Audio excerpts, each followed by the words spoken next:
Jimmy the Giant, welcome to the next generation. Hello. Nice to see you. 40% of London sexual assaults were committed by foreigners and are. God. Some bloody foreigners. They're always doing it. Yeah, I mean, I made a video you're referencing about, well, I did two. I did like immigration, then I did Islam and the Islamization of Britain. And there's a lot of this stuff where I've noticed there's all these statistics that get thrown around and they sound pretty legit. And once they're all layered on top of each other, they can be very believable. They sort of create a story. But then, yeah, when you start like punching in on exacts, you start finding they're not as strong as maybe they come across. Well, there's this Afghan denominator here as well, saying that Afghans are exponentially higher at-risk people of committing these crimes. I can't remember the exact statistic, but you've honed in on that in your recent video, and you showed that the stats crumble away pretty fast. And they're stats that have been used by pretty prominent figures in the media and politicians too. That's a whole other conundrum when people aren't just media commentators, but they're actually politicians citing this. Yeah. So what's actually going on here? So I don't know if you know there's these two TikTokers. They're called Sneaker and Lewis Aaron, and they basically do these kind of debunks into a lot of stuff, but specifically this one you're referring to is they're called the Centre for Migration Control. And so this is I guess you would call it like a think tank that has been bounded around the media, sort of Reform, Farage. They're kind of like the idea, like the kind of statistical, academic presenting force behind these kind of arguments. And it gets regurgitated a lot, but then people don't really know who it is or what it is. So this organization, from the work that these guys have done, I wish, more academics and sort of reporters and journalists would look into it. It seems as though this is one guy. It doesn't seem like there's a team, or the team's at least not available. There's very little knowledge of who or where he came from. He kind of just appeared in the media. He appeared on Russia Today, of all places. His name is Robert Bates, and his first ever appearance was, I think, 2017, Russia Today. And he made this group called the Centre for Migration Control, and they often come out with these statistics. And what it is that he tends to do, what it seems like, is you take a small minority population and then you have, say like, I don't know, maybe 20 or 30 crimes that might happen. And then he'll look at numbers and he'll find like, what's the lowest population size I can make it a percentage of? So you could estimate, I think it's in Afghan, I think the Afghan population in the UK is expected to be somewhere between like 80k, somewhere like 120k or something. Didn't he put it down to 12,000 or something? I think in London. So I think he hones it in. That's what they do. They hone it in and they try and get a small, really specific place. And then they take a really like disproportionate. Yeah, disproportionate. So he'll take the lowest estimate of the population size. And it seemed like, if I remember him rightly on that one in particular, he kind of looked like they just made up that population size. And the more accurate population size is something like 50,000. Whereas I think, and I can't remember exactly, I think they use like 10,000 or 12,000. And so, if 20 crimes happen, you divide it by 12,000 or however you do the maths versus 50,000, you're going to get a very different proportion. And they'll do this a lot. So it will be quite shaky data. And they will never account for, what all the fucking smart bros will say is like social economic background. So it's like, if you're comparing the entire British population, which is people from the age of 0 to 90, 100, and then you compare it by a group of people that are more likely to be about 20 to 40. This is the military age men thing that people speak about, of the people that are coming over to the country. Yeah, exactly. And you're going to find that is a group of people that would do more crime just on that. If you were to do apples and apples and compare it against the British white population, whatever, the same group, you'll find similar. You would find that if you were to compare the crime rates of 20 to 35 versus the entire British population. Pensioners that can't actually go out and commit any crime. Yeah, and some people will acknowledge this and they'll be like, well, yeah, we get that, but that's why we're saying we shouldn't allow young people to come, we shouldn't allow these men to come or something like that. It's a different argument. There's different arguments against that. But when they present it like Afghans are more likely, they won't say typically, Nigel Farage and stuff like that, they might fill in the blank. They'll say it's culture. Mm. But a lot of the time, the quote-unquote academic people who put these papers out, they don't tend to say that because it's very hard, from what I've read, what I understand, it's very hard academically to find any backing for the idea that culture is the key thing that causes crime rate differences. It's always to do with socioeconomic factors. Like if you're born in a poor area, limited access to opportunities, limited resources, as well as age. If there's more men are more likely to commit crimes at a young age, stuff like that. So when you look into like, I guess when you break down a lot of these statistics, especially from Center of Migration Control, you find out that they're a little bit bullshit. And also the fact the guy Robert Bates didn't present this, but he's like the senior reform like campaigner. So he works for Reform. And he is their main campaigner, but he doesn't present that. And so it's a little bit shady when you're, trying to pretend that you're an impartial academic when really you're campaigning for a political organization. I saw him in a video, I think some undercover video of Reform, bragging or joking about the fact that they'd used up twice of their legal budget for campaigning already. Yeah. And in that exact conversation, this one guy like sees a fucking police car with some pride flags on it. And he's like, this degenerate flag of degeneracy. It's like, if that's who he's hanging with, it's a bit different than if it's like serious academics who are really like looking into the data. But it's like you kind of start piecing things together.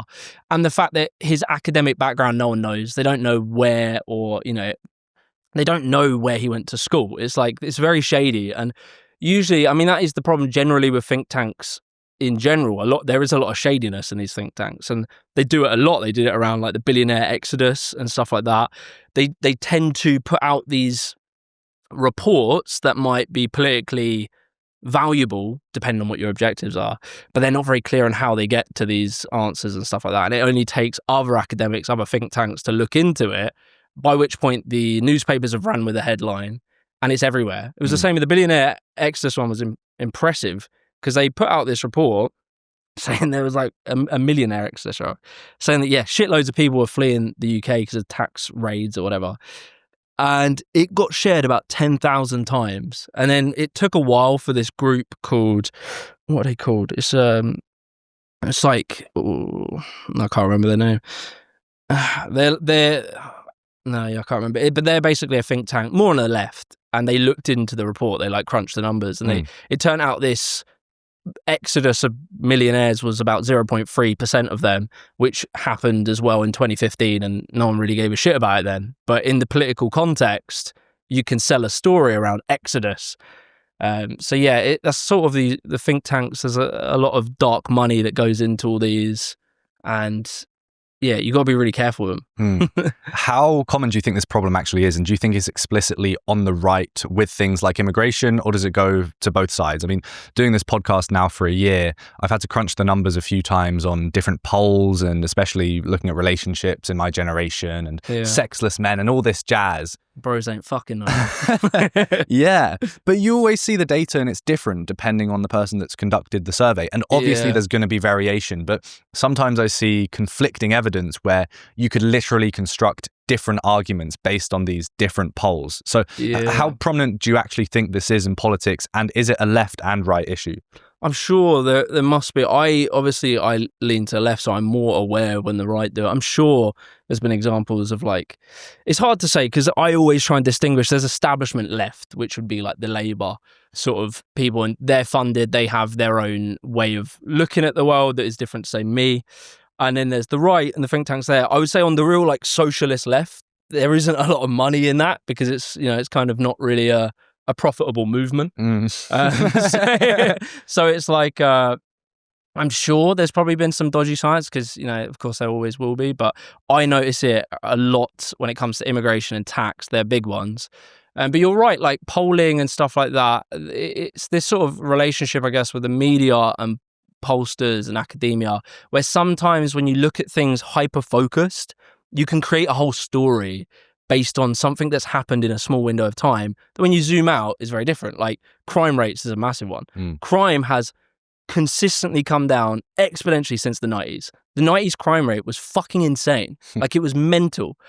And it's just come down massively. And what will happen is new crimes will happen and they will spike. But the general story, if we take a sort of look at history, is that crime has come down. But what the newspapers will do, they'll go, phone theft is up. Phone theft's up. Crime's on the rise. Like, we've had massive shopliftings up. And so you paint this narrative that crime's on the rise, but really it's a specific one. And there can be specific reasons as to why. So like phone theft has come up, but in the 90s, the 80s, it was radio theft. So people used to just bash in a window and nick a radio because it was really easy to do. Criminals react to changes in the market. There's like a name for this in criminology. I can't remember. It's like market substitution, blah, blah, blah. But basically, like the market, criminals are kind of, in a sense, capitalists, or at least they're thinking from a business perspective. And markets will appear, come and go as the change of technology. So the car radio was a big problem for a long period of time. And then they just fucking built them into the car. And now you've nullified a whole industry. Same for car theft, actually. They got better at installing these things called like demobilizers or immobilizers or whatever.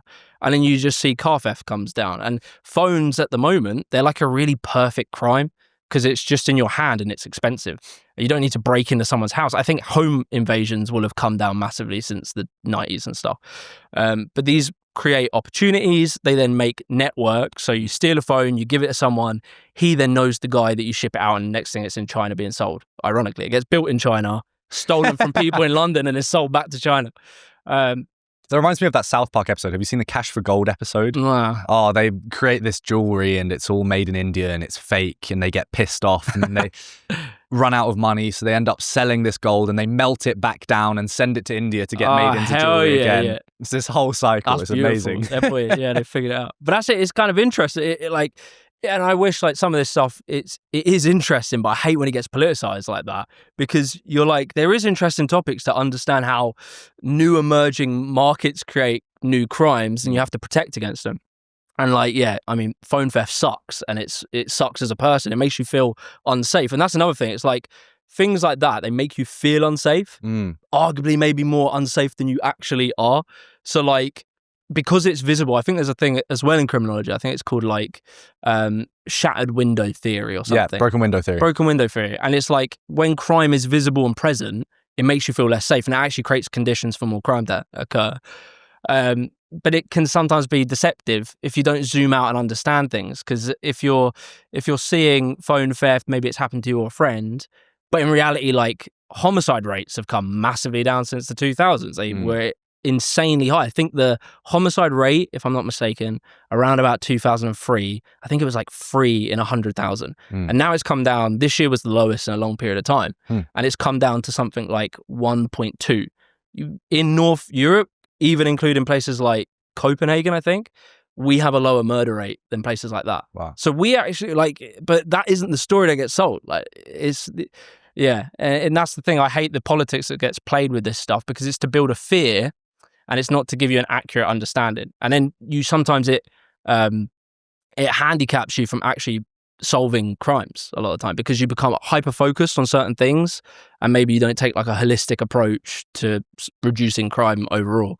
So. Well, immigration's certainly the dominant thing at the moment to vote on, and I think I've even seen you quote the data that clearly shows that immigration is the number one thing for voters nowadays. Why is that the case then? Is it just a moral panic? It's not a moral... You're asking a lefty here, so, bear that in mind. But, typically, when you look in history, you just have... I know people say I'm sort of dismissing the argument, but when you look in history, there is a repetitive story that every time there's massive economic problems, you always blame the migrants. In 2015, in, what's the film? Big Short? You see Big Short. He goes... There's that scene at the end, and he's like... the guy was sort of looking depressed, and he goes, "What's up?" And he goes, "Well, I know they're going to do what they do all the time. They'll blame the migrants. This is after the financial crisis. Give it a few years, they'll blame the migrants and they'll blame the poor people. That's what they do all the time." And exactly right now, we had a financial crisis, 2008. Living standards have dropped massively. Inequality's soared. The cost of everything's gone insane. It just feels strange. I know immigration's risen, but arguably immigration will always rise. I know there's specific spikes, etc. But it just feels a bit coincidental that right at the same time, there's this hyper focus on migration just as inequality's gone insane and living standards have dropped. And it happened in the 70s, happened in the 30s. It is a typical trope. And that's just in Britain. Like, you look around the world, it's the same thing. And typically it's because, people, I think, when your living standards are dropping and you can feel it and you see something's wrong, you're looking for an enemy. Like, you're looking for something to blame, rightly, because your life is getting shitter. And the migrant can be sometimes quite an easy enemy, because there will be like things that are different between you and them. Like, they will live slightly differently. And if the media hyper focuses on it, you can kind of just make this narrative that they are the problem, because there will be genuine issues. Like, when you have migration, especially big waves, there will be cultural frictions. Like, that will happen. But that sort of can get blown out of proportion. And things like, ultimately at the end of the day, if you bring 100,000 migrants in there, you cannot expect that none of them are going to commit crime. So you can always point to crime. You can always say, look, migrants came in and there's more crime. It's sort of like, well, they're humans. Humans commit crime. It will happen. And it kind of becomes this sort of perfect scapegoat.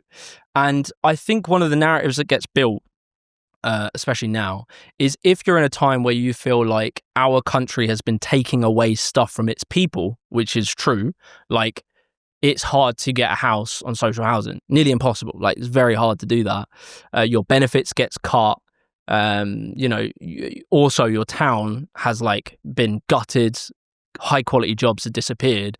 And then you see, that's why the small boats thing is kind of perfect politically, is that there are people that come here and they have to be housed legally and they have to be given some form of food, like, just legally. So there is an unfairness in that inherently, because you're seeing that, I mean, from a perception, you're seeing that you're being not looked after by your country, and then you're seeing a foreign entity is being. Now, people, they sort of like embellish the story quite a lot. The migrants are living in pretty shit conditions, and if they get food, then they get about £9 a week. Like, their life isn't great. They're not enjoying that situation. But, you can get some guy to go to like a 4-star hotel that was converted into a what looks like a bando like now. But you can create these stories. Someone gives, I don't know, if a charity gives them phones, you take a picture of one of them now, he has an iPhone. You can create these stories that make people feel there's an unfairness, but they're diverting the attention to below them rather than above them. So it's like, I don't know, I have this sort of belief or feeling that sometimes people prefer to feel that they are superior to something than because it's easier to punch down than it is to punch up. Like, it's very hard to affect change on such a monumental level from the people in power, the billionaires, the people that actually control the country. But, you kind of have a chance at kicking the migrant, or you kind of have a chance at kicking the refugee. People won't like that. They'll think I'm being a bit dismissive. Yeah, and I suppose what they would say to steelman their argument is, as a lefty here, you're the one trying to feel superior to other people, and you're doing that by buying into these luxury beliefs and by helping out these illegal migrants and giving them mobile phones and prioritizing energy on them. But I don't know why it has to be one or the other. Well, I guess the question is, are you happy with the levels of illegal immigration and people coming over on small boats and where the resources are being allocated? I think it's a terrible situation. Like, it's awful that we have created this problem. Like, it is really quite a manufactured problem. Like, how so?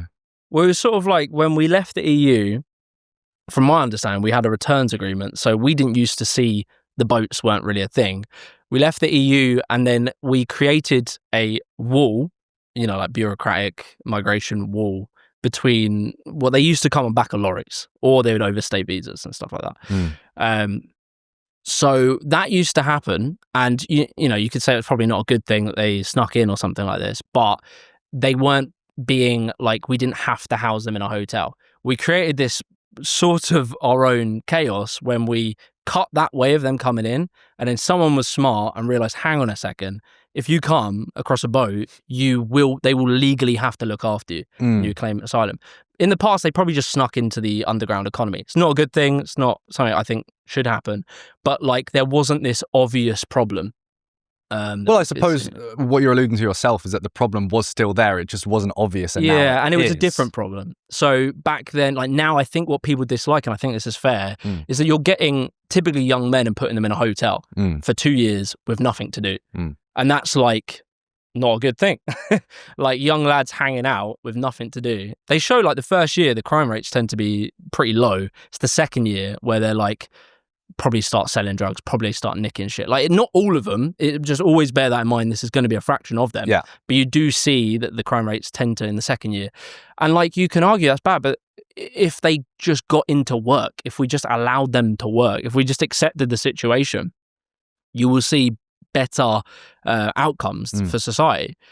But I think we've taken this kind of like, and you see it historically in Britain all the time, this sort of tough on approach to everything, and we're shit at it.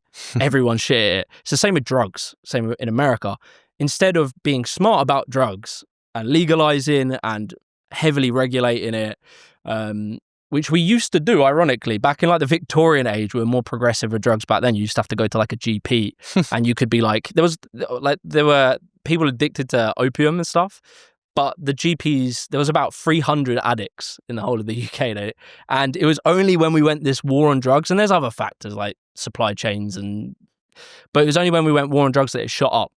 Usually, and I don't know if you maybe agree with this, I sort of think there's like what's that sort of mythology of like the overbearing mother, where they try, there's a problem, or there's a potential problem. And as a state, instead of like trusting and allowing humans to act and behave and just believing in their humanity, giving them resources and helping them, we have this fear that freedom will cause them to do something terrible. And then you end up overprotecting them. Yeah, you coddle them and you become a nanny state instead. Yeah. You overcorrect the other way. Exactly. And it's the same with drugs. So like I don't know if you know about that story of like David Nutt, who was you know about this story? Tell me the story. I know David Nutt. David Nutt was like the UK drug advisor, and he's a scientist, and he went, look, the data says if we legalize, regulate, decriminalize, don't criminalize the users, we allow them to get the drugs via, the NHS, other under controlled circumstances, we will see better outcomes, like less death, less black, there will be no black market, it will improve stuff. He said like alcohol is the most dangerous drug. We currently could do more to reduce the deaths from alcohol. He was saying like MDMA, cannabis, they're not that dangerous, like realistically. He was fired just for having that opinion. And that was a fact-based, scientific-based opinion, but it's an opinion that ran against society's morality.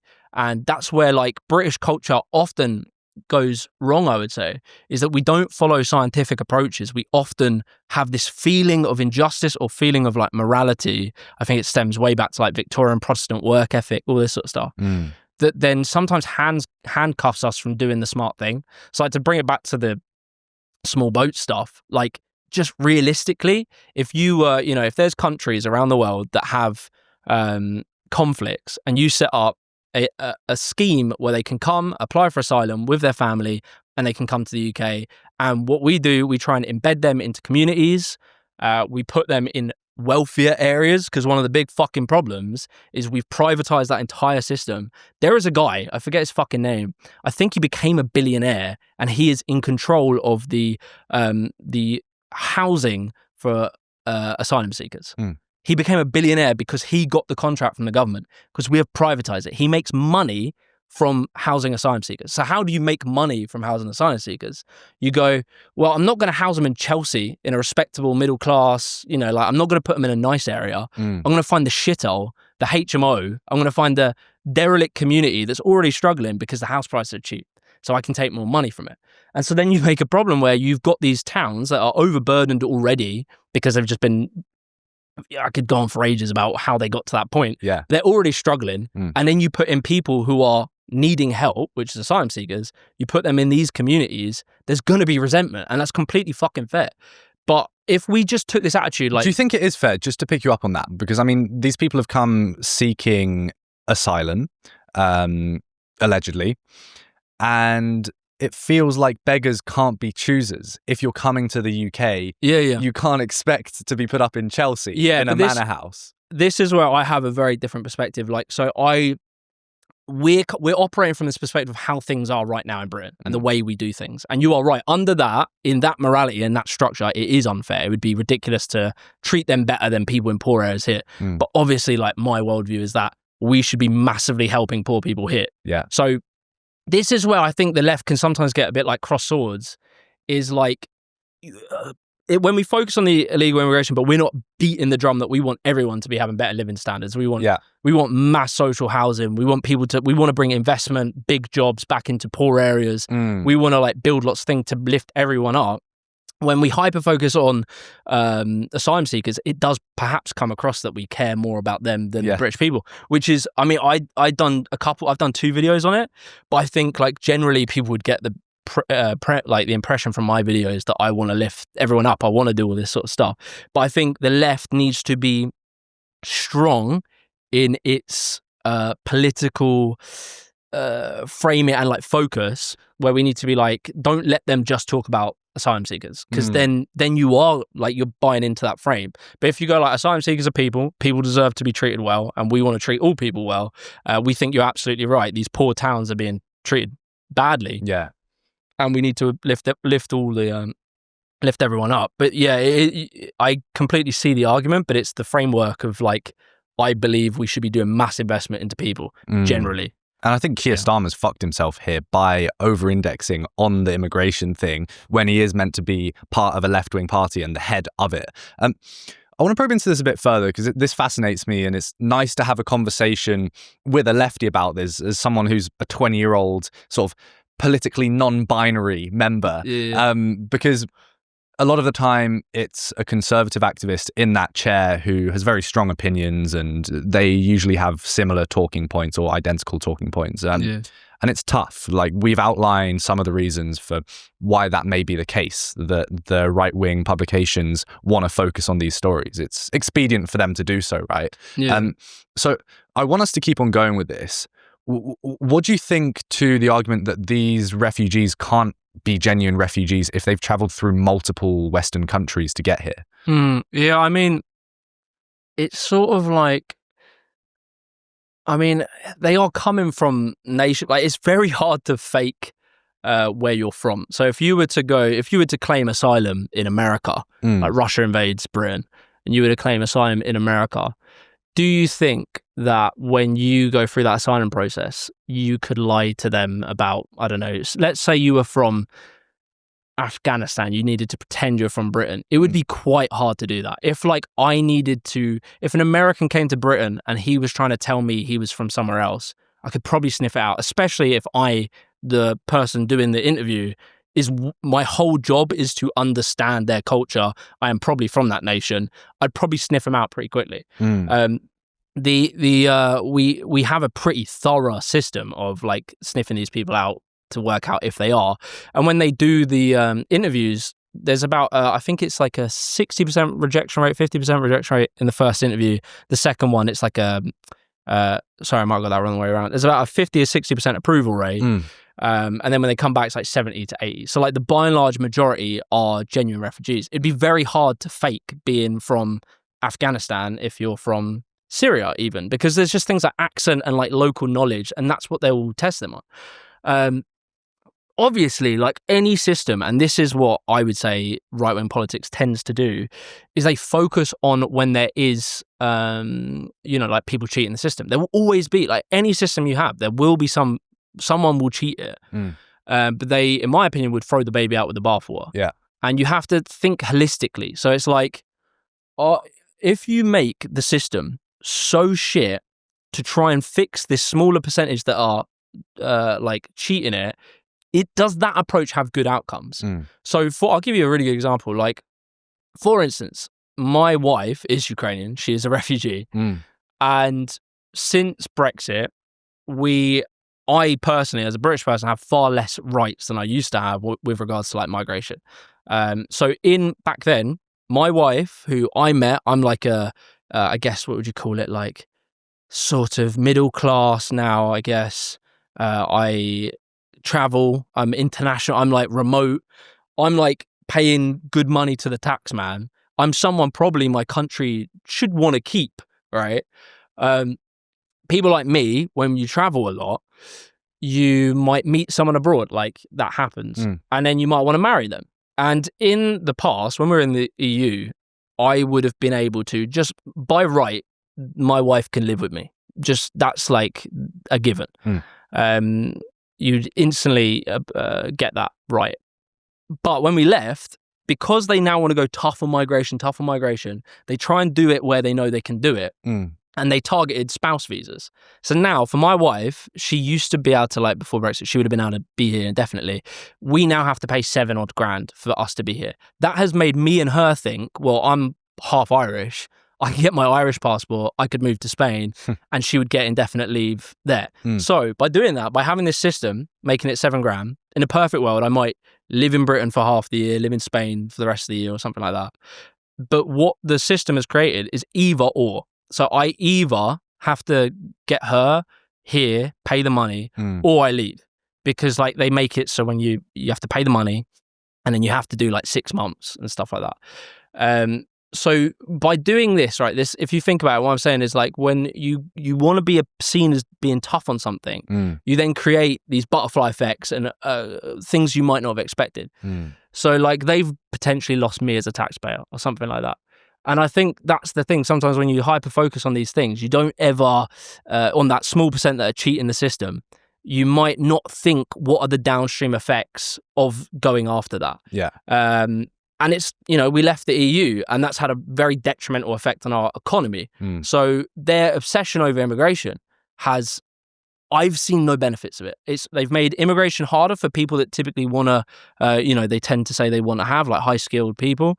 They haven't achieved limit in numbers. Numbers have gone up. So everything's gone backwards from this thing that was over a small marginal issue. Like reality of like illegal immigrants, they're like 0.5% of the population. It's a tiny fractional issue, but we have hyper-obsessed over trying to fix it. And there's all these negative downstream effects. Like we lose 4% of GDP from leaving the EU. We lose all our rights as our generation. If you want to start a business in the UK and you want to sell to Europe, depending on the value of the product, you might get customs charged. All these things for what? Like to fix this very small issue. And they never, when they hyper-focus on it, they never take this sort of step back and go, okay, this might be a problem, but what are the downstream effects of us going after it? And that's, I guess where I deviate. I can't even remember the question. I went on such a tangent. But well, we were speaking about immigration and sort of where your stance falls in it. And I think the majority of the conversation here is about illegal migrants, specifically illegal immigration, rather than the legal, perhaps false dichotomies that we've set up, like you've alluded to. I think they played together. Because I think like you can't know what an illegal immigrant is. You don't know, you haven't seen their papers. But you can know what someone who doesn't look like they're you. So you can see maybe someone with an accent, and someone who's got a different skin color. And in the minds of people, it can become like they get messy, these borders. I know people say, look, it's about illegal immigration, but is it? Does it make people generally a bit more skeptical of foreigners than the other? Is it illegal immigration or is it now Islam? Like you start seeing people a bit more hyper-focused on Islam. And then it becomes, is it Islam or is it brown people? Because you can't know what religion the fucking person is. And it becomes just this sort of a spiraling potential xenophobia. And it's not everyone. There are people that, they specifically as illegal migrants, but it builds this narrative of, I would say xenophobia. And my problem with it is there's no way, if you follow this politics of like kick out these group or it doesn't improve anything. Like your society doesn't improve. So if you follow this, if Nigel Farage or someone is saying, this is the problem, it's migrants, it's this specific, illegal migrants, you kick them out, nothing improves. Who's next? Do they then go and tax the rich or do they go, oh, maybe it's this group of migrants? So it's like, my problem with it is that it's you're like a dog who's caught the wrong scent and you're going after something that can't improve living conditions. And I think that that's where we always worry on the left, that it's going to spiral something worse and worse. The target will get bigger and bigger. And ultimately, if you don't improve people's living conditions and material conditions, they're not going to feel good. That same anxiety that they feel in life is still going to be there. And it just takes the right populist politician to come along, poke at that, and then point them to a new enemy. Because you're not fixing the underlying problem, which is their living standards as shit. I think. I might be wrong.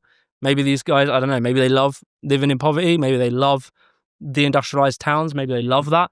But I generally think that's the problem in the UK. Yeah. And I want to speak about economics because it's a big blind spot for me. I've kind of been saving it for some reason to properly go into rather than just fucking getting my teeth It will stuck change in your and whole reading shit. about it. Before we get onto that, I think it's important to outline, it'll be interesting to hear about some examples of this slippery slope of people going from skepticism of illegal migrants to legal ones to Muslims to brown people. What do you mean by that? How does that slip happen, and has it happened? I mean, obviously it's happened historically, I guess. I don't want to be like Nazi Germany, but obviously that's where it did happen.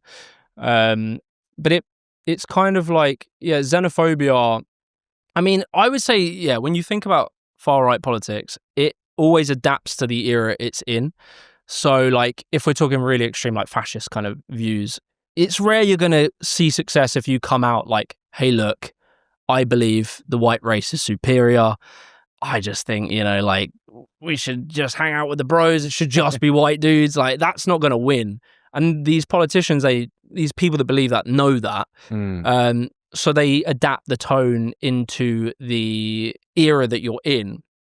And I would say it's not necessarily even intentional. There will be, like, I follow some people who are like these extreme kind of people. The minority that Massively often get overrepresented, just like the minority of left-wing extremists get overrepresented too. It's very true. But I notice they exist. But I think what I would say is like this natural pull of this that political nature, because again, as I was saying earlier, it's trying to solve a problem. Society sucks, life is shit.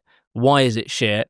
This guy's telling you it's the migrants, or this guy's saying it's the illegal migrants. But it's just, to me, it feels logical. It's like, obviously the next step has to be, because again, it's not going to solve anything. And I think, you see it in like the 30s, you see it with, I would have to study Hitler maybe a bit better, but I think the target starts changing. So in the beginning, it wasn't they wanted to exterminate the Jews, or it wasn't overtly. It was like, we need to just move them apart or something like that. And eventually you get there, because again, you're not solving the problem. These things just tend to orient to the most extreme point. If that's where if all of your leadership in society is affirming this view that is the problem, then it's just going to naturally go there. And I'd say, you see it like that. I think the National Front as well, like if you kind of look at the 70s, that kind of, did you ever watch This Is England? Yeah. And it was like in the beginning, they had their, I think his name was Milky, black guy. I can't remember. Yeah, I can't remember it too well, but I should rewatch that. It's a good film. It's a very good film. Yeah, it's really interesting. I love watching those kind of like 70s era films. Billy Elliot, it's really fucking good. Yeah. Bit grungy vibe. Yeah. Feels more real. Honestly, yeah. And they were just so good at like capturing the feeling of the country at the time.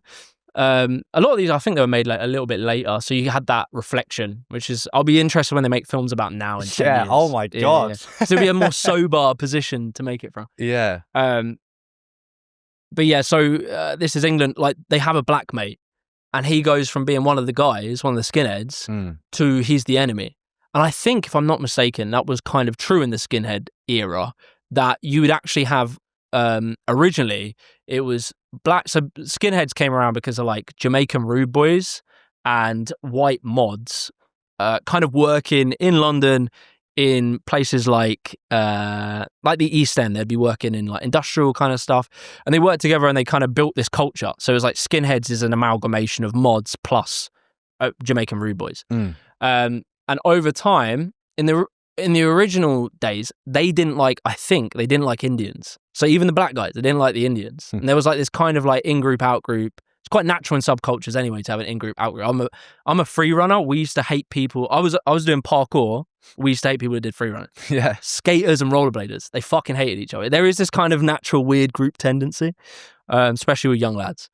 And so they originally, the black guys were like part of the skinheads. And it took, some years until eventually the black guys were no longer allowed to be part of the skinheads.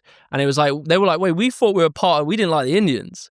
But over time it changes. And I think, it's like, it's following the wrong scent. That's how I always put it. It's like you're trying to fix society's problems by chasing the wrong solution. And so naturally, you're going to go, well, that didn't work. What do we do next? And so, yeah, I think you do see it historically a few times. Yeah, I feel like it's an over-prioritization of identity as well. And I think the left have fallen prey to that. They've been the kings and queens and they-thems of identity politics for the last decade. Yeah. And then suddenly they're surprised when people invert it on the right. I want us to get onto other stuff because there's such a... That's an interesting point, though. It's just quickly. Yeah. I would say, like, you see a lot of... I think where a lot of that came from was when corporations got involved, right? Or if you think of all the annoying, really woke shit, it was like Pepsi trying to fix Black Lives Matter by handing them a fucking Pepsi. Who was it? Kylie Jenner or someone like that. Yeah. And you're like, okay, that's pretty lame. And then every fucking advert is trying to sort of like impose this progressive identity-based politics.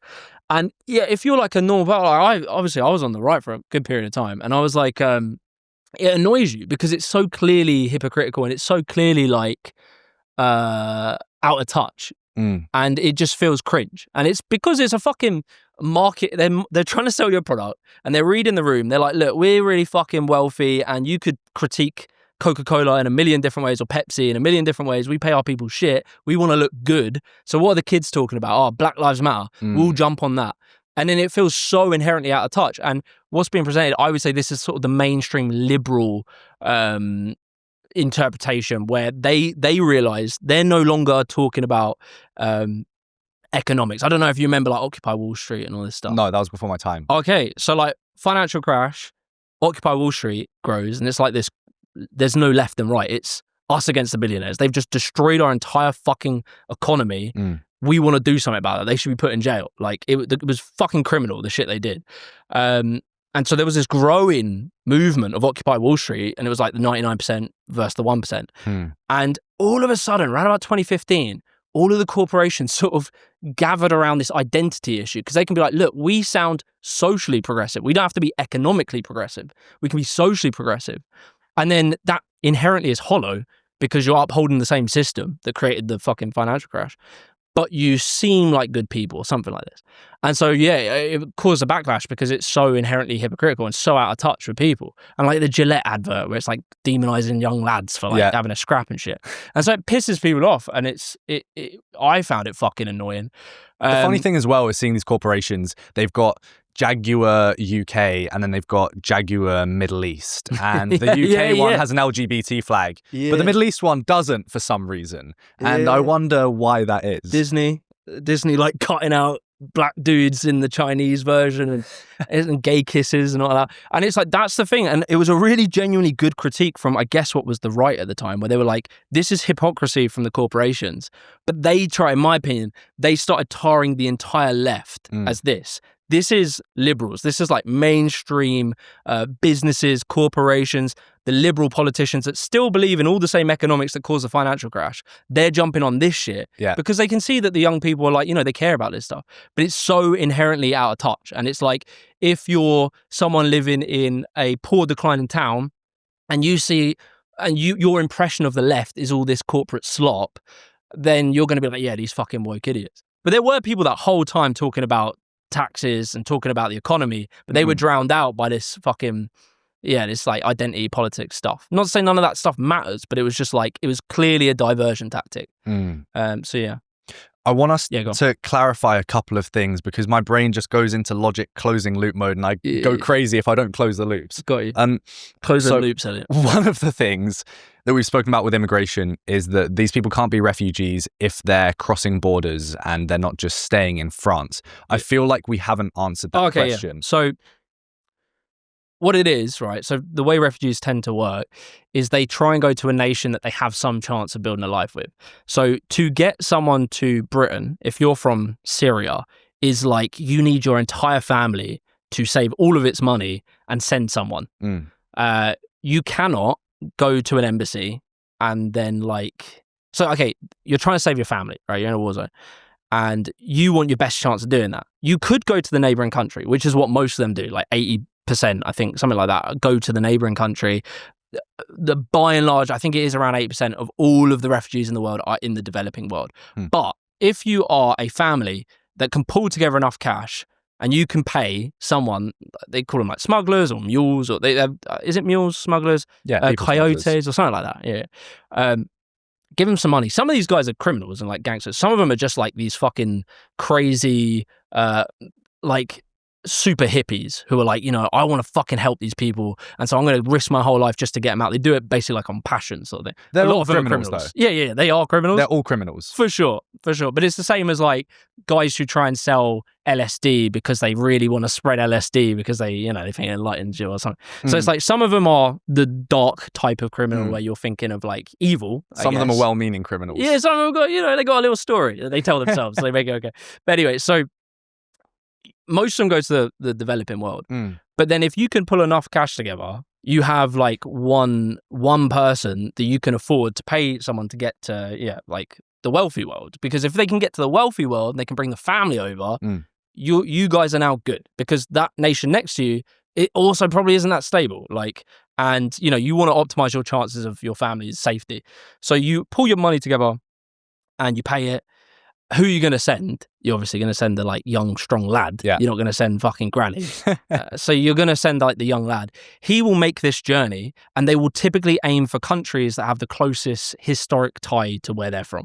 So say like you're from Afghanistan's a good one. So like it's not a good one. It's a rough country right now, but they obviously, quite a lot of them served in the military, and they would have fought against the Taliban. So their obvious thinking is, right, I'm trying to seek asylum.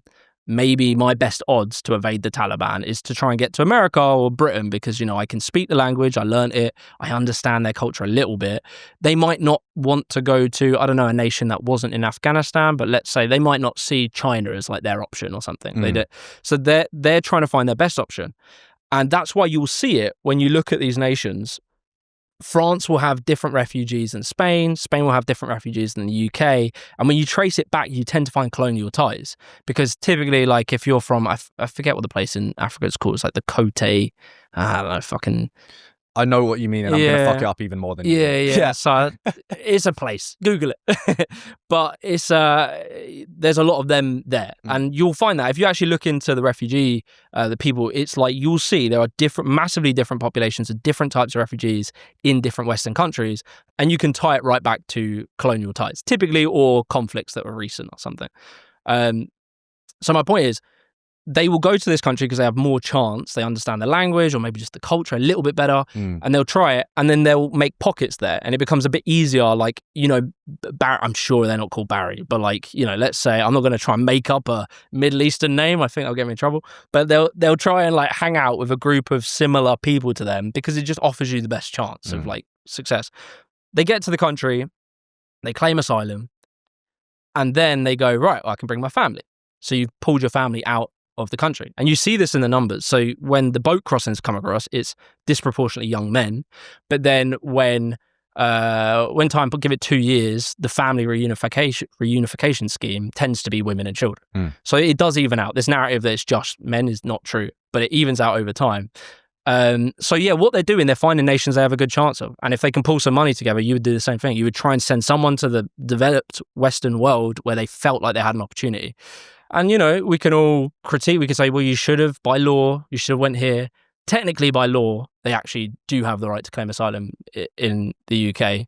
So they're not illegal migrants. They are technically, you can say you want to change that law, but like legally speaking, they're not illegal migrants. They are asylum seekers by definition. What, all the small boats people? Yeah. But why don't they just apply, though? Because they can't. They have nowhere to. So if you're from Ukraine, you can go to your embassy and you can say, I want to get away from this war. And they will, it's very easy. You get a sponsor in the UK. So I sponsored my wife, and it was really fucking quick. I was impressed. Like within a week, they say, okay. Wow. And then, so now she has a visa, refugee visa. That means that she can take a train, a fucking 16-hour train, wait 10 hours at the border, get to Poland, and then fly from Poland. Whereas Baz from Afghanistan, who probably isn't from Afghanistan, but Baz, he can't go to the neighboring country, I don't know, Pakistan, who I think they're at war with. So this also sort of explains, some of these nations don't get along, so maybe you don't want to go there. He can't go to the British embassy of Pakistan and say, actually, they can in Afghanistan. That was a bad example. Another country like Syria. Actually, sorry, I'm confusing myself. they can technically, but I don't think they actually have this available pathway like they do for Ukrainians. But anyway, so let's say Syria, they can't go to the neighboring country and then go to the embassy there and apply to legally come it. They just cannot do it. There's not a British embassy that will accept them. So we've not made a pathway for them to do it legally. Because we're scared. We're like, oh, they will come and abuse the system. That's our attitude. We always think. And so we go, well, let's make it really tough. So what do? You get some of them come across, walk all that way, and then take a boat. And I would say, personally, on a personal level, I think that's inhumane. I think we can deal with it better. We can have better outcomes if we allow them to do it legally through the correct means. You'll find that families will come. Family units are much better at keeping young lads out of crime. Like, I think there's ways we can get better outcomes from society if we deal with it like adults, in my opinion. But because we put these rules and regulations, we end up making all of the worst shit.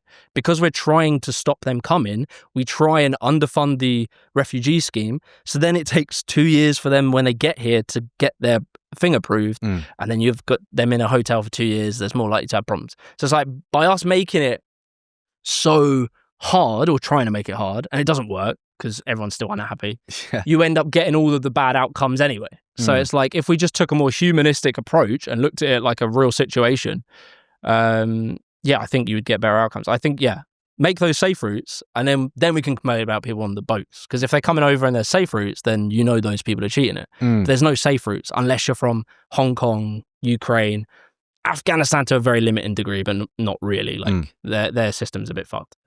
Well, let's tie a ribbon on this section. Yeah. How many people should we have that we're letting in a year migrating? I don't know. It's really hard to say, because obviously when conflicts happen, you're going to see spikes. So like, for periods of time, we had a lot of shit that happened in a short window of time. That's why it's called like the 2015 migrant crisis, because there was a few wars that happened in that window. Yeah. So you will have spikes. The other thing to bear in mind as well, if you treat them more humanly, they will probably return to their country after a period of time. So like, if you make it more flexible, they probably want to be at home. Like, realistically, if their home was safe, they'd probably want to return. I think that happened with the Syrians. Pardon me, I've got this new tonic setting me fucking gassy. I think we're seeing it with Syrians, where some Syrians are starting to go back. But yeah, like, I know, I get it when you say a number, it's like, oh, that's too many. But if you just accept that there will be spikes, and we make the system as intelligently done as possible, we try and avoid all the worst outcomes, just have faith in humans that probably they want to go back home. Probably the whole world isn't going to come here. Let's not be so arrogant that we think Britain is this absolute fucking heaven that everyone wants to live in. A lot of people don't want to live here, but some do. And it's like, just being kind of realistic that if we make it easier, it doesn't mean that everyone will fucking flood in. I don't think, when you look historically, there's evidence of this. Like, we used to have a very open migration policy with the Caribbean for a long period of time. And it was only after we started restricting it did the numbers go up. Because we used to have, bang on about this, but we used to have like a flexible, they call it circular migration. So people would live here for a bit, make some money, go back home. And that was kind of the process. When you start limiting and putting in rules, making it really tough, you actually cause the inverse, where most people go, well, I'm going to get kicked out. There's no way of me coming back. I'll apply for citizenship. So you create more permanent populations of migrants. So I think, just sometimes having a more humane approach, you won't see this flood of billions of people come to the country. Well, I want to steel man your argument here, because people love to whinge in the comments about people not actually giving solutions. And I whinge a little bit too much, actually. Well, not too much, about people not giving solutions, just kind of giving these utopian ideas, either on the right or on the left. Yeah. So help me out, Jimmy. Go. How many people should come annually, and where should they be from? It's impossible for me to say. I can't give you an answer. I'm sorry. But I just can't say, because it would depend on the year. Like, we took 100,000 Ukrainian refugees, and I don't think that many people were pissed about that. Like, I suppose they'd say it's because of the culture being more similar and aligned with British values. Like, how would you mean by that? Like, what specifically is more similar? Well, you look at something like Jaguar not doing the pride flag in the Middle East on their brands on X. I think Ukraine there's a reason illegal for that. It's illegal for men and women. Like, it's illegal for gay marriage in Ukraine. Really? Yeah. Wow. They're getting a little bit better on it, but it's still technically illegal. Well, maybe that's a poor example, but I think something like actually standing for democracy, and a lot of people would undercut that as well when it comes to Ukraine, but generally being more aligned geopolitically with the West compared to somewhere in the Middle East. But I suppose it's sort of this analysis that democracy is some individual belief system, and maybe it is, but it's as opposed to a state-imposed system. So if you look at Afghanistan and we maybe say like they're not democratic, I don't think the Afghanis have much choice in that. So it's the analysis of whether that's them as people or is it an authoritarian structure that's imposed on these people. Like a lot of people want democracy. Like, I don't know, it's hard to say. Maybe that's not true. But it's whether you think this is like an individual human level or is it a state powerful imposition. It's I guess a philosophical question. But I tend to lean to I think good of people. I think that under the right circumstance, with the right resource, people want to behave well and get along. And obviously they're going to have different opinion. But I tend to have a bit more of like hope, I guess, in people that they would come around to the way of being. And there will be, I did it in that video where you talk about Muslims. And it's like they will have different attitudes on these things, but they tend to over generations assimilate. It might take time and it can be a bit like, it can be jarring at first, but that's just how I see it. Yeah. I struggle with this one, and I'm outside of the UK now the majority of the year, so I'm kind of out of the loop with the day-to-day on the ground shit. Certainly just looking at first principles here, it makes no sense for me for anyone to condone illegal immigration. I mean, by definition, you're going against the law. So I would want to see that number drop to 0.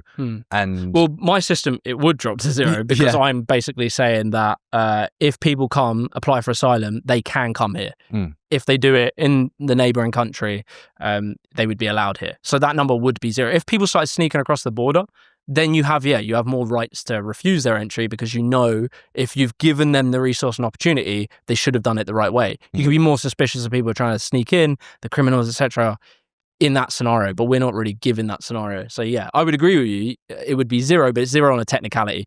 You'd be allowing refugees, but it'd be the assumption that they're not illegal migrants, that we're allowing a number. And I wouldn't have an up-end number of that. I would have faith that if we manage these systems effectively, there'd be circular migration and people would return if they wanted to return.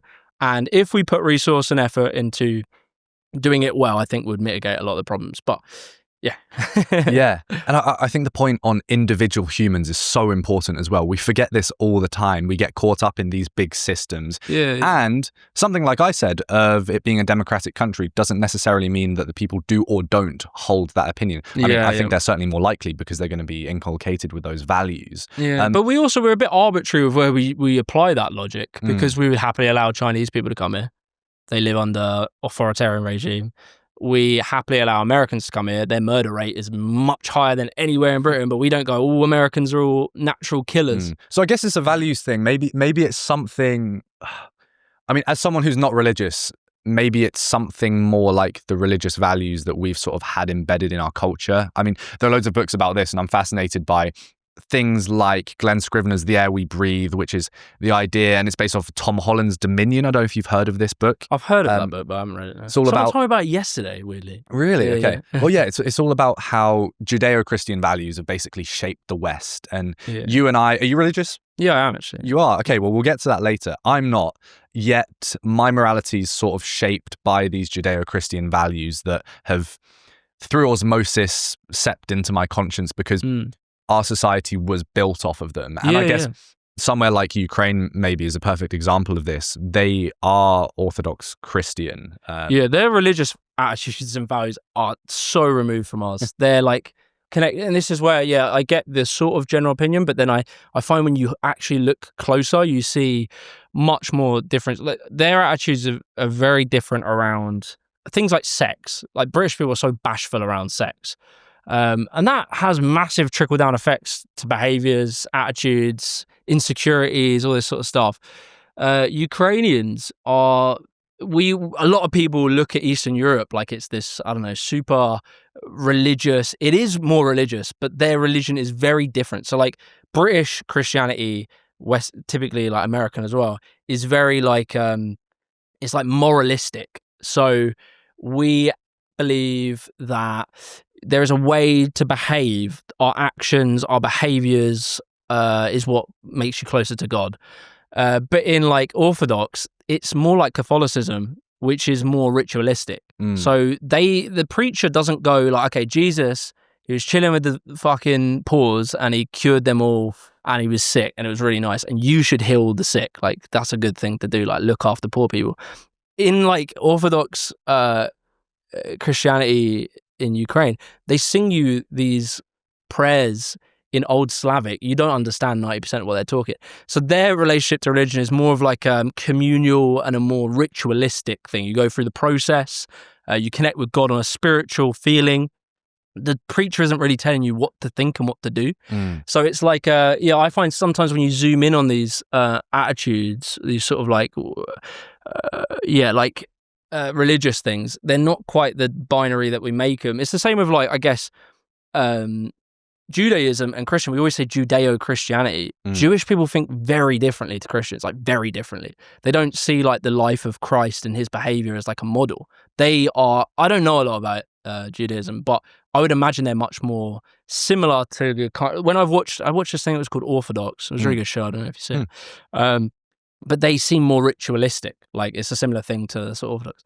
Same with Islam as well. Islam comes from this, we always say Judeo-Christian, but they're all Abrahamic, I think, if I'm not mistaken. And that is all a connection. So Islam has a connection to Christianity. They worship Jesus as well. But I don't know. Sometimes I see it as like, there's this really good video I watched. It was called like How Islam Saved Western Civilization. It was deliberately titled like that because it really like, it contradicts a lot of stuff you might think. And he was painting, there's a guy called Roy Casanada or something like that. And he was painting this line of the Dark Ages. So Christianity, the Dark Ages, we become really anti-science. And in this period of time, Islam, the Islamic world, the Muslim world, was super pro-science. And they carried on the tradition that we were doing, but we'd stopped it. And it wasn't until certain people, I think through the Crusades, started to see what science was being conducted in the Muslim world. And we came back and went, you remember that like science shit we were doing? It was kind of tight. Like, we should maybe do that again. And it's like, if that didn't happen, if that transition of like cultures didn't happen, who knows where we'd be? So you know, I think society, like civilizations, are much more connected than we think they are. I think sometimes these separations are sometimes, I don't know if I believe them so heavily. I know there's differences in the way people think and feel, but I don't think humans are so inherently different. No, I certainly don't think humans are inherently different, and we have all of these artificial boundaries that are put up between us. I had a conversation with Charlie Downs earlier about this and about how much we should prioritize our ethnicity, and if we're English, and should it be ideas, should it be values? Like, what is it that we actually band together over? And a big thing is these ideas. And you know, as someone who's not religious, I can say that Christianity is an idea. And Christians will hate me for that. And it's like a lot of the time I'm doing this really interesting video about drugs, and it's interesting how, you know, like Christianity and nationalism evolved in the similar-ish kind of period, and they were very much mechanisms of control. Like, and you're probably aware of that, like Christianity. It was like a way of getting people to behave or justify treating people in a way that would seem abhorrent, based even on the materials of the religion. So it'd be like, my understanding of it. So like industrial era happens, and you take an agricultural, it was like 80% agricultural in the 1800s. By the end of the 1800s, by 1900s, it was 20% agricultural. So most people moved to cities. So you're taking, in 100 years, you're taking an entire way of living that's been lived agricultural Britain for a very long time, which people will argue this, obviously, like health outcomes, they would have died of diseases, plagues, probably a lot easier because medicine was shitter. But their lifestyle might have been arguably less exploitative because they would have worked the field, and you can only work the field when you can work the field. So it's like you would wake up in the morning at sunrise because the sun would wake you up. You'd go work the field. By the end of the day, you've done all the tasks and you'd go to sleep. And there'd be sections of the year where there's nothing to do because you can't do the field.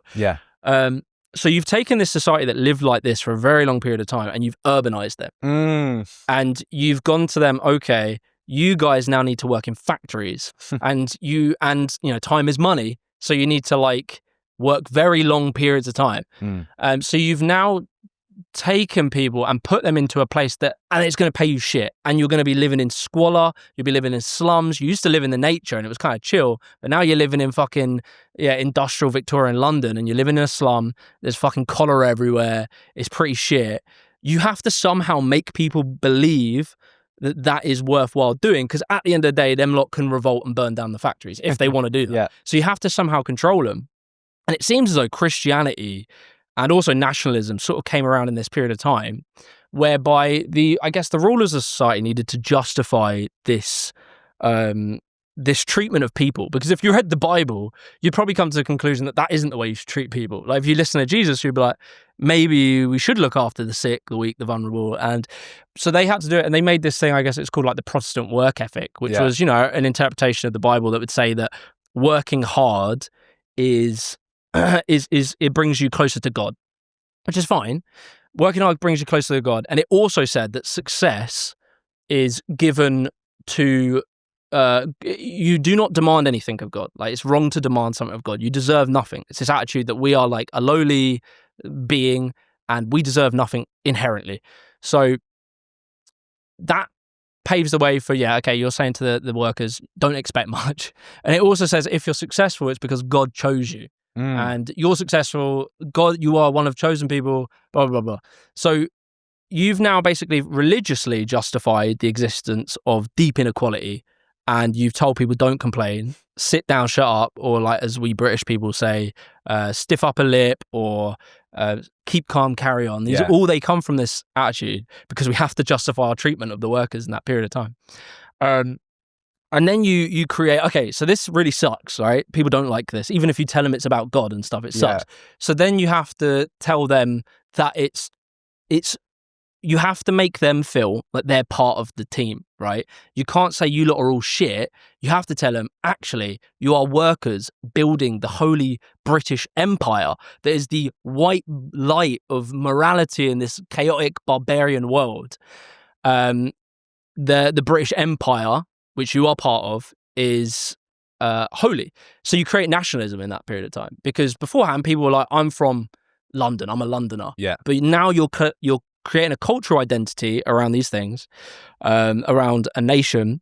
It's for God, blah, blah, blah. And then you create the legal structures that keep it in place. So it's like, okay, the law comes in, you can't do this behavior, you can't do this thing. So you've sort of morally justified an immoral action of treating people like shit, and you've rationalized it in your own head, because you've got to think there's a priest class, there's also the industrialists. These people all have to like agree on a structure. And so they've created an agreement with this ideology. And then it means, okay, we don't have to look after the poor. I don't know how I connect that back to what we were talking about, but do you get what I'm saying? It's so interesting. And like, as someone who engages with theological debates all the time, I'm very interested in Christianity specifically. I do struggle greatly with all these different denominations and all these different justifications and interpretations of the Bible. And people will say, well, just go by what the scripture actually says. But then it's like, okay, how do you interpret that? And a lot of the time, the arguments fall down to, well, the way it was written, it was guided by the Holy Spirit. And it gets a bit wishy-washy. It's difficult to square. And like, you're basically, as a Christian, we're told to kind of reject the Old Testament, but at the same time, pick the bits that we kind of like. It's like, I don't get it. Like this is why when I say I'm a Christian, I'm like, I think you'd call me like a hippie Christian. I just love Jesus and his story. I think he is a icon of great behavior, and the way that he treats people. He cared for the vulnerable and sick. He looked after people in society. I think they're great values. And I think he made critiques of the powerful people. He made critiques of rich people, valuing money over, other things, community, family, taking care of people. So I guess that's my own relationship. And I just think the problem is you need to go full send. You're either in or out, and kind of trying to be a Christian cuck. It doesn't work. Yeah, well, that's why people get if extreme, isn't it? God is true and exists and Jesus walked on water and the rest of it, then everything else makes sense. And that's kind of ultimately what it always comes down to. It's like, this doesn't make sense and it can't be rationally justified. Yeah. Unless there's a God, then it works. And I think that's, again, why I am skeptical of religion, because the problem there is, would Jesus have actually condoned what the religious groups went on to do? Perhaps not. And it all gets very difficult. I think like my root of Christianity is kind of interesting, right? Because I was raised in a church, and I kind of like had this, I really believe Jesus walked on water, all this sort of stuff. And then I got sent to a fucking Christian school and I became an atheist. So I'm a natural like contrarian. And then Then I go through a bit later, when I'm a bit older, I do LSD. So then I become a fucking Buddhist or something. And so I'm reading all this like hippie shit. And then somehow I come back to Christianity in the sense of a really, like, yeah, Christians won't call me Christian, but like in the sense of, I believe there is some form of, or even if there isn't, I even still hold this Jordan Peterson-ism that obviously I don't love Jordan Peterson, but like this particular way of seeing Christianity as sort of like, it doesn't matter if it's true or not. It's almost like a moral framework or a way of, it's your relationship to God. And so I sort of think like, humans inherently have this desire to worship or to give some feeling that their life is more important than it is. Definitely. And you see that in a lot of civilizations. And I think you find through your culture, through your upbringing, you find your connection to God. I was raised near Luton, and so I am going to be, following Christianity because it's like, well, actually, people would probably say I'd follow Islam if you had interviewed Tommy Robinson. But if I'm probably likely to follow Christianity. I don't judge someone from somewhere else for following a different thing. I think this is kind of where I was like a bit more Buddhist for a period of time. Was like, as many routes to the top of the mountain. So whatever makes you connect with spirituality, I feel culturally and historically tied to the story of Jesus, but I can take everything from other religions. I can see it. And it sounds more like you're Baha'i, I think. I think there is a word like that, yeah. Because if you were a Christian, you'd go, okay, these religions, I get what they're getting at, but they're misguided and they're false. Yeah. So I feel like you can't have your cake and eat it. You're probably right. I think if you were to be realistic, but I just like in my head, I think when I pray, I'm praying to Jesus and God. And it's like, that's the framework. And it doesn't mean that I think, I know what you're saying, and you probably are right. I'm probably not like a by-the-book Christian, but that's my relationship to it. I don't pray to Allah. I don't pray to Muhammad. So that's how I see it. But I also value some of the things of like Buddhism, like meditation. Not that I really do that anymore, but I used to. But I can see the value in stuff like that. Yeah. Talk to me more about this Protestant work ethic, because I find it so interesting. I've just been in Los Angeles for a month. Wanky, unintentional brag. Yeah. And coming back, the difference is so stark. Yeah. This cynical crabs in a bucket mentality in the UK, tall poppy syndrome. The list goes on, the sayings go on, and they're there for a reason, in my opinion. Yeah. And worst of all, I think, is this complaint culture that I keep on complaining about. Very British. It's this whole thing. I came up with some fucking wanky phrase of like, in America, a problem is an inconvenience. In the UK, it's something new to talk about. Yeah. And I came back to work here doing some videography jobs in the summer. First thing someone said to me that I hadn't met in months, it's like, weather shit, isn't it? Yeah. Hi to you too. Yeah. Welcome back to the country. Because people seem to just bond over hatred and pessimism and negativity rather than trying to create shit. Whereas before, in the nationalistic Christian empire, whatever you want to call it. I'm sure those guys were miserable, but go on. Yeah, but at least they were trying to build stuff, right? I think that's the story we would say. And I think that is, so America, I don't want to give my interpretation of the founding of America because I don't know it that well, but I seem to understand there was a religious, I think they were called the Puritans. I think it was like this really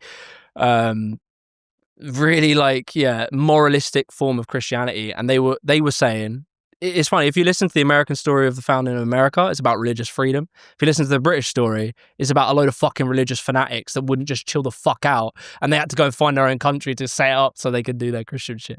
So like there's like this sort of religious pureness, and I don't know what attitudes I think they probably really valued the work ethic thing. I think it was a tension in Britain because we went through, it's just like, it's hard to really believe it. Like in industrial Britain, it's pretty hard to convince people that if you work hard, your life will improve, because it didn't. Like these people lived in squalor.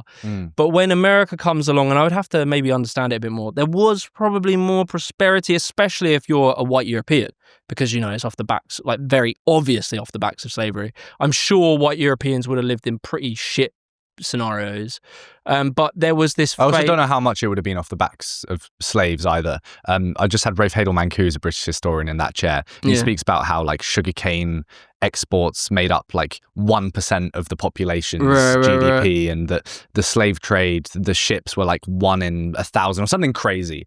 Like much more negligible than people might interpret. I think I would understand, probably, I don't really know what I'm talking about here, so specifically, but I would suspect a lot of the work that slaves are doing is the lowest, shittest stuff that sometimes has the most like knock-on effect. So I don't know, if you send people down into the mines to get the coal, not that I'm saying this happened in America or something, that job might pay at pennies. It might not be incredibly valuable in like the grand scheme, but it empowers other things to happen. So if you're the people who create the railway, you could say railway tickets didn't create that much money, but what rail does connects entire economies. So that sometimes this is like skeletal stuff for an economy, where it's like, although it may not, it's the same argument people say Britain was built on migrants, and then a lot of people on the right say it wasn't. What the migrants did in, say, the Windrush generation is they came into very specifically important jobs. So, like, there was for the amount of people that were Caribbean in the country in the 50s was tiny, but they made up an insane amount of the NHS. And if you think the NHS, it might just sound like a small thing. You're ensuring the health of a nation of workers that go on to then do work that then makes profit. So it's like these things, they might not sound big in numbers, but in specific the function of these things. They're indirect, and it's harder to measure the consequence. It's like, I always think about the underground in London, like the underground drivers. People were like, you paid a lot of money, you paid 70 grand a year, and the job's super easy. And then you're like, yeah, but if they just didn't do it, if no one wanted to do it, London's economy stops, and the amount of money that is created from London just ends because they didn't do that job. They're skeletal. Like, it's sort of the irony, I guess, of capitalism is that it doesn't inherently reward the things that create real value. It's hard to really say like what is real value, and a lot of these things that are like functional tissue and connectiveness doesn't tend to get valued that highly. But without them, your whole economy stops. It's this irony. I wonder how much of this as well is to do, going back to the cynicism that you see in the UK. Oh yeah, that point. I wonder how much of it is also to do with our rigid class structure here. That must feed into cynicism greatly. Yeah, so I wanted to go back to your point. Sorry, I do that sometimes. I'll just go off on a tangent. No, I love made it. A really good. It's part of the magic of Jimmy the Giant. Yeah. You made a really good point about Americans. I used to have this very positive attitude of Americans, and there is a positivity to it because some of them, if you're from if you have the ability to go and do stuff, it's good to have a good, like, can-do attitude. But sometimes they delude themselves. Where there is like this, there's like a tragedy of the American life sometimes where they really buy into this narrative that you can do it, you can go and get it. And they beat themselves to death to do it. And then they blame themselves for failing. Yeah. And if you think about it, the amount we see that win are obviously the sliver of the people that tried. There was a story, was it like the death of the salesman? Old story. We had to study it in English and stuff. And it was this whole thing of like this salesman that had these kids, I think they're called Biff and Chip or some shit like that, some really American last names. And it was like he was so convinced on this attitude that go get it, you can do it. And he just destroyed his whole life because he followed this and it didn't work out for him. So sometimes there is an element that, and it can be survivorship bias, when someone has achieved and they have this attitude, you're like, yeah, I want a bit of that. But I sometimes worry how many people, if you don't take into account luck and all of the other things, they might have been brilliant, but things had to go their way. You know, if they got hit by a car randomly, they didn't achieve that thing. So like, there is an element of luck, material, privilege, whatever you want to call it, that goes into it. And then by them sort of saying that they did it, they achieved it, it was all them because they're brilliant. And if society builds its kind of identity around that attitude, what do you tell people that don't make it? You didn't deserve it, you're a failure. And then I always think that ties very closely to like mental health in America. I think it honestly ties closely to even fucking, I don't know, school shootings, all this crazy shit that happens in America, all of the insane rates of drug addiction. I can't help but think there might be some connection between telling a whole generation of people that if you make it, you're brilliant, you're a genius. If you didn't make it, I'm sorry, mate, unlucky. But you have to try and aspire to this. And so I think I get what you're saying about British people. I do think we're sometimes miserable. But I would say there is a realism to it. Our problem, because I like the realism, I like it. But our problem is that we never do fuck all about it. We don't do anything about it. We'll just complain, and we never seek unity. We rather feel more powerful than someone below us, or we rather, I don't know, just make a good joke than actually organize and do something about trying to fix our shit. Yeah, so because it's harder. It's way harder. I guess this is the eternal struggle between capitalism and socialism. And it's like, what would you rather have? Would you rather give people the agency and tell them that it's all their fault? Or would you rather give them no agency, no freedom, and tell them that they're at the mercy and the beck and call of the state?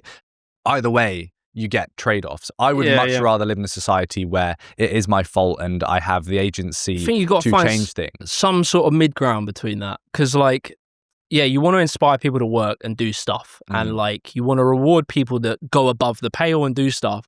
But at the same time, it shouldn't be...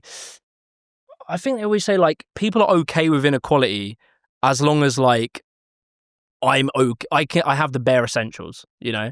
So, like, I want a society that rewards really innovative people that want to go and work hard, make something, do something creative. Like, I want that world. But I don't think we need it at the expense of a entire rest of the people. I don't think you have to. I don't think it has to be that trade-off. I think and we've proved it historically in this country, from the 50s to the 70s, and Scandinavian nations show it. You can look after the bottom of society, reward the winners, and you can have your it is a sort of case you can have your cake and eat it to an extent. Yeah, but there's a limit. You can't let these people get so wealthy that they then control everything and then make life shitter for these people. So there has to be like a limit to where you let them grow. And some will say that stifles, you know, people's work ethic. I don't know. You can make that argument, but also you have to answer, well, if you just let them grow, what happens then?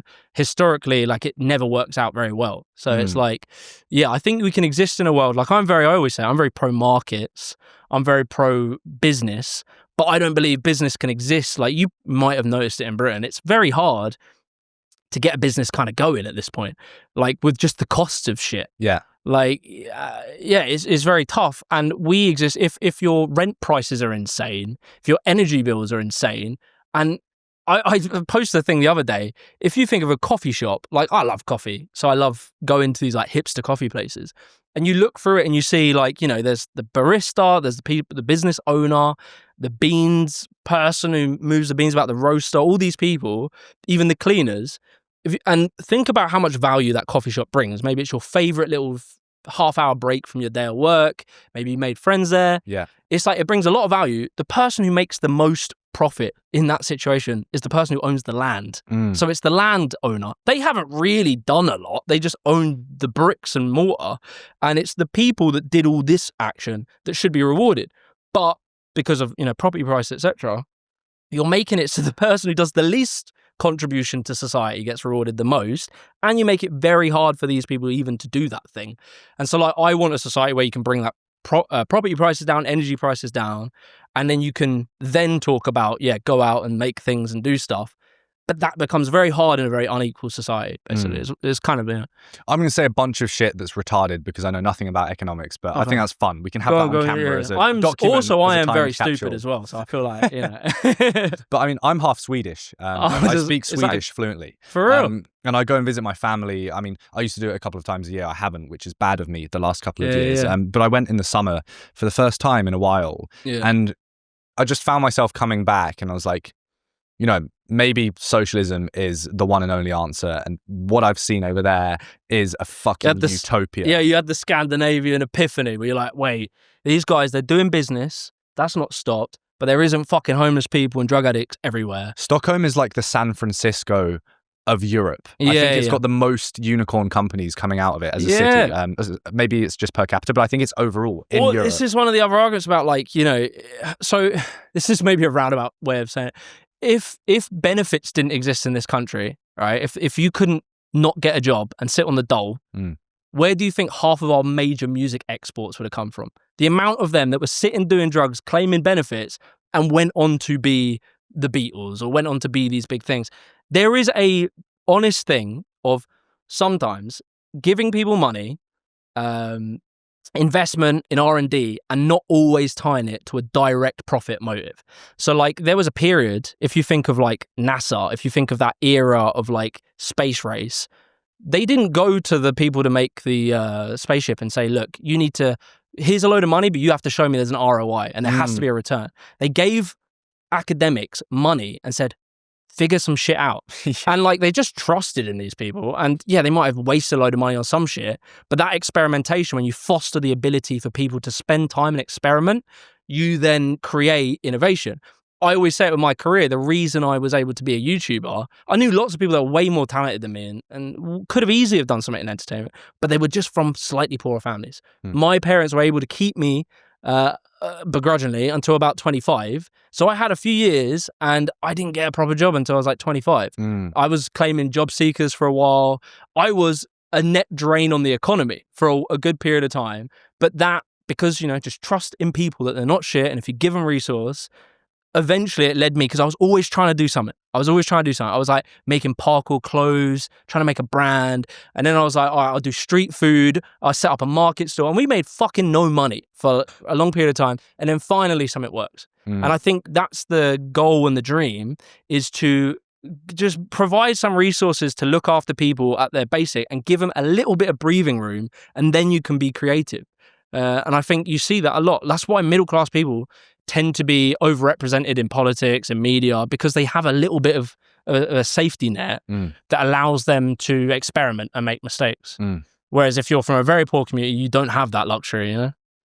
Yeah, and you see right-wingers who are pro-capitalism and they love it. You could ask them, what's the ROI on that Christian pastor that's working at your church giving out food to the food bank? You know, it's obvious that there are certain things where the value is just unquantifiable. And I see that in Sweden. Like, that place is as close to heaven on earth that I've seen. And I'm sure I'm missing out loads of the problems, loads of the blah, blah, blah. But it's like, what are we prioritizing here? Does all human value, to take this a bit broader here, come from money and being able to earn as much of it as possible? I think that a lot of innovation and flourishing comes from being able to be an Elon Musk and pump loads of money into these businesses. And without knowing anything about economic policy and wealth tax and the rest of it, it doesn't make sense to me to let people earn unlimited amounts of money and not get taxed heavily on it once they get past the 20 mil mark or 30 mil mark. I think that people should be able to enjoy the fruits of their labor. But there comes a point where you're like, what's the fucking point of having $33 million instead of 30 million? And actually, perhaps, and it'll be interesting to see some data on this. I don't know if this will be backed, like suspicious of it, but it might do, is like, maybe you actually do reach a point where you get more money and you get more depressed. That's a fact. There is data on that. There's something along the lines of like, money does buy you happiness. It's true up until about 100K, which would have changed now. But there is a point where it's like, it's something like this. It's like 100K. It's a really interesting chart. It goes like this. And then like that. Wow. And obviously it's probably hard to really measure because there's not many people with like hundreds of mil, but it does seem to track that when you take care of your immediate material needs, which means you're not worried about, you know, house price, you're not worried about this stuff, like you're kind of okay. If something went really wrong, you'll be all right. That does buy you happiness. And I noticed this when I started to achieve a bit more money. I started to find like when I'm not thinking about these, you know, like rent and stuff, I did feel like a peace. But then I've noticed as like my business has become more, I guess like intense in a way, that drains on your mental as well because you're stressed more. And there is this thing where you go to a point, this material needs get covered, and then you go to a point where you're now juggling lots of stress because to organize it and keep all this shit going is like a lot, and a lot of people rely on you and stuff. I don't have like a big team or something, but like the logic kind of makes sense. And I sometimes wonder about the pathology of like a billionaire, like what in your brain must drive you to that level. Like I understand being like a multi-millionaire, but I think there is a point where you're like, what is driving you? And that scares me. Like to find an answer to that question is really tough. I think, okay, like this isn't 100% of billionaires, obviously, because some people are so intelligent that they're going to create some beautifully useful product that gets them to the point of being a billionaire. But the billionaires that actually dabble in money and investments, I think there comes a point, and again, like so happy to be proven wrong here, but I can imagine that you have to be a pretty sick fuck to get to the point of billion. I used to have this thing, right, where I was like, I couldn't understand, when I was more on the right, I used to not understand when people on the left would be like, billionaires are like, dark, they want to control the world. Because I was always like, that sounds like a film. Like it doesn't sound like reality. And I couldn't understand the pathology because in a personal level, I don't want to like own and control everything. I don't have this. And then I started to think about it a bit more over time. And I think there is a pathology of people. If you go through your life and you think about it, and you ever meet those people who, like, I don't know, you shake their hand and they shake it really hard. And then, like, those people that you have a bit of banter and they won't let you get the last joke. They will never be that guy to, like, take that last hit. Yeah. And maybe they even get super defensive if you do banter at them, like those sort of people. And there are people, and you do notice it, that are like hyper competitive. Usually, people don't like those people. They tend to not probably do that well socially. But that type of personality, that ruthless competitiveness, is financially very rewarding. So if you are like that, if you don't care about other people around you, you just want to win, you want to be that guy who's always on top, you don't give a shit if you do some really immoral stuff in your business to make money, because you see the end game as winning. And I think that's what drives these people that get to such vast sums. And you are right, there will be some that don't live to that. I'm sure some just created something, market value went insane, they're a billionaire. I'm sure that exists. But like, when you keep going, and you get more and more competitive. And you're like, now I'm buying, I had this company, now I'm buying ownership of the media. I own this media thing. I'm changing what they can talk about. And like, I own, I don't know, vast sums of housing. It's like, what are you doing? Like, I don't know. Because I used to struggle with understanding like what goes on in their brain. And I think I've started to understand it through getting older and meeting competitive types of people. Yeah, and it's like, maybe there should be a limit to your materialistic pleasures, but not your spiritual ones. And you should be encouraged once you get to a certain point to have a look at yourself and go, okay, would this actually make me more fulfilled? Does this contribute to the world? And you can still keep on growing your business and it can skyrocket in value. But personally, are you going to be happier? Yeah, and I think a lot of people like the Christian right tend to actually understand this. They say it. They're like, money doesn't buy happiness, you know. As I say, there's some truth to that. Some of it's not true. But they tend to understand it, but they have been, in my opinion, co-opted by like a libertarian political ideology. Yeah. Where they sort of say, but the state has no role in limiting that. So they believe, because they believe so deeply in individualism, they believe everyone should make this choice, that naively they believe in this sort of hands-off approach. But like, at the end of the day, yeah, you're kind of allowing it. I sort of think sometimes right-wingers believe that culture on its own, with no guards, with no legal power, will somehow police its worst instincts. And I don't think it is. Because as I say, there are some people who just don't give a fuck. These people exist. And they will see that you have this attitude around, like, I don't know, giving to charity or doing something like that. They'll see that as you're weak, I'm going to cut around you. I'm not going to do that. I'm going to do something else. And I think like you have to take these morals. That's why I like a lot of the Christian values, and take them and find ways of legislating that, again, you know, acknowledge the problem. If you stifle innovation and you stifle people's individual responsibility, that's also bad. But like, don't go so far the other way where it's just like, yeah, hands off. Yeah, you can do whatever the fuck you want. Like, a billionaire can own major media networks and that's just okay because, you know, whatever. It's like it's too much trust in people. You know what I mean? Like, yeah. Do you have any ideological hangovers from when you were right wing? In sense of like things I still believe, I would say I am on a personal level more conservative in my beliefs and behaviors. I would say I more, yeah, like my personal, how I conduct my life. I still hold on to a lot of the sort of self-help stuff, which I'm not saying that's a right-wing thing, but it's just sort of quite coded. So it's like a lot of the kind of self-help community tends to buy into a lot of the right-wing ideology. I can explain why, it's kind of long. But I believe in that on an interpersonal level. So I sort of have this attitude, well, on an individual level, you have to act like no one's coming to save you. It's you against the world. You have to do that. You have to think like that to survive in this economy. But politically, I think that is shit.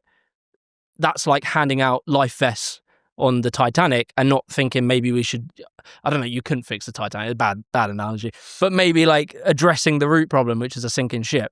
So politically, I think individualism and this hyper individualism will not save the world. It will, a few life jackets, you might save yourself, maybe some of your friends will save themselves, but eventually you're all going to be eaten up because the economy will just eat you and consume you. I think you have to go, whilst it's true individually, I need to work hard, be disciplined, be focused. I also need to work collectively and politically to make it so that other people don't have to behave like this. So like on an interpersonal level, and like, you know, I'm married. I really value families. I really value, like, I want to have kids. I think that's a responsibility of people to like do that. And if you can, God willing, but I don't impose that attitude on someone else. I don't see any difference in our, you know, if someone has a totally different attitude to relationships, I'm like, that's fine for you, but I like the way I live, how I live. It's weird that the left are so individualistic. It is weird sometimes. You are right, because I think, yeah, I don't know. There is this thing of like, I think especially for young people, where they want to experiment with their identity and see who they are. Like I did it, man. Like I used to I still rap, but like I used to probably think I was blacker than I am. I used to like, I don't know. You try different, like you try different things when you're growing up, and you should have that freedom to kind of experiment with your identity. But I think sometimes maybe the left puts a lot of stock in that. Like, yeah. But yeah, you're right. It's like a individualistic expression, but politically it's like their attitude to individualism would be different. It would come from like, I don't know, I don't think I understand it enough, but they would have a understanding that by creating a more collectivist society, you allow individuals to express their individuality more. I think that's how they'd come to this sort of conclusion. And I guess it's also the individual in the sense that you're taking responsibility for your actions and you don't need to give as much of your money to the others. We're individuals in that sense. But I mean, this is the toughest thing I've struggled with recently, and especially I've done a big batch of recordings, all kinds of different people from walks of life and political orientations. And it's like, there are certain things that are wired into us biologically as humans that we need for flourishing that we're disregarding in current societies. Something like this individualism rather than family and marriage and all the rest of it, and a prioritization of careers that we're now doing that stops us from having families. It's not working. And I find myself trapped here as someone who's not a conservative tweed jacket wearing fucking patriot or a nuts woke leftist.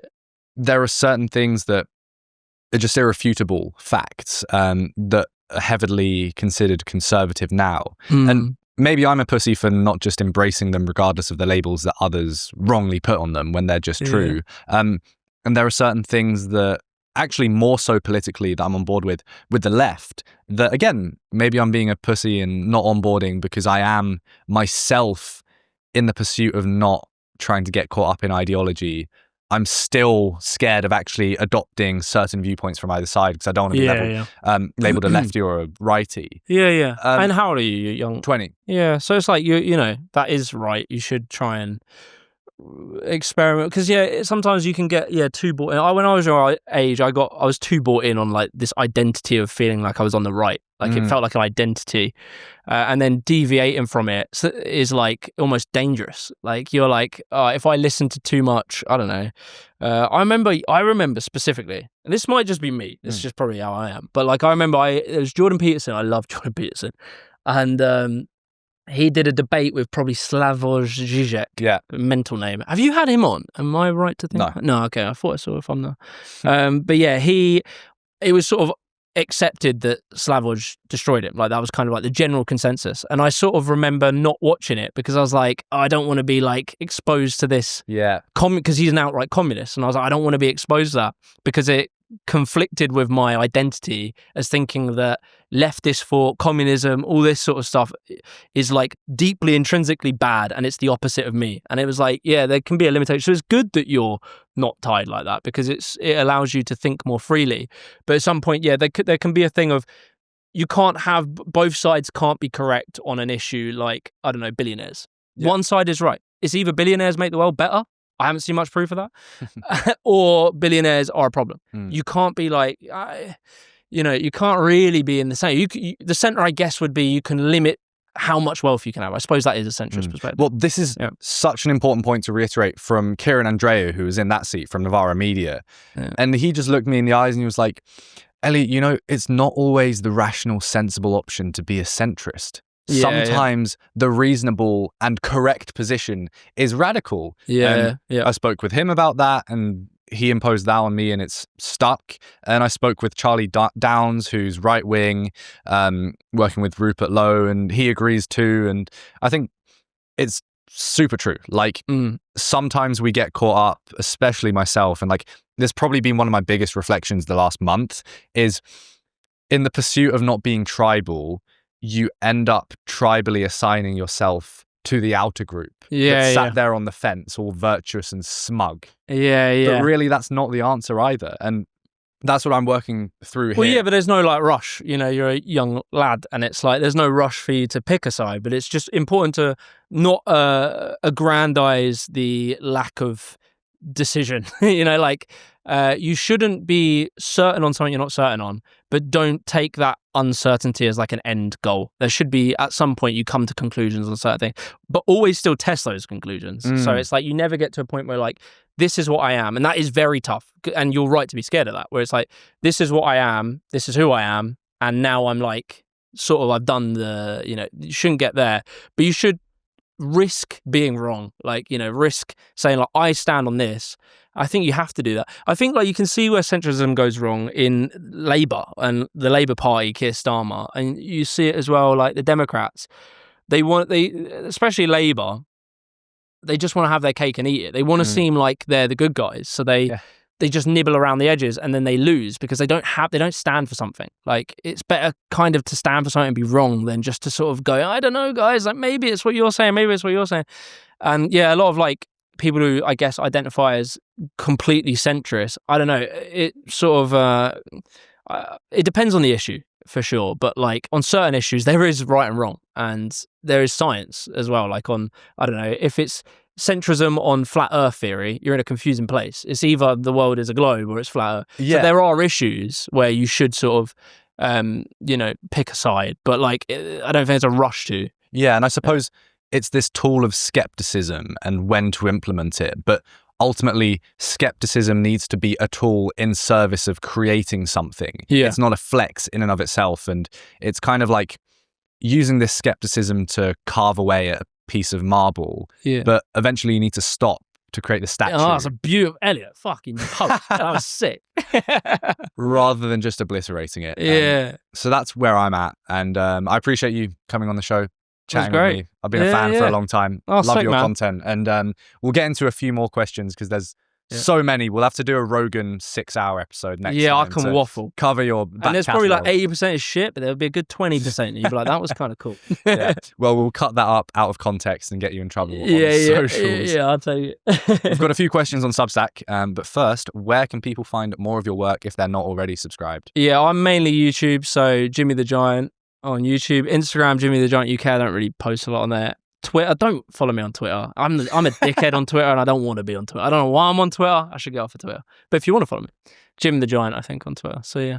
And heading over to Substack where I'm going to ask Jimmy your questions.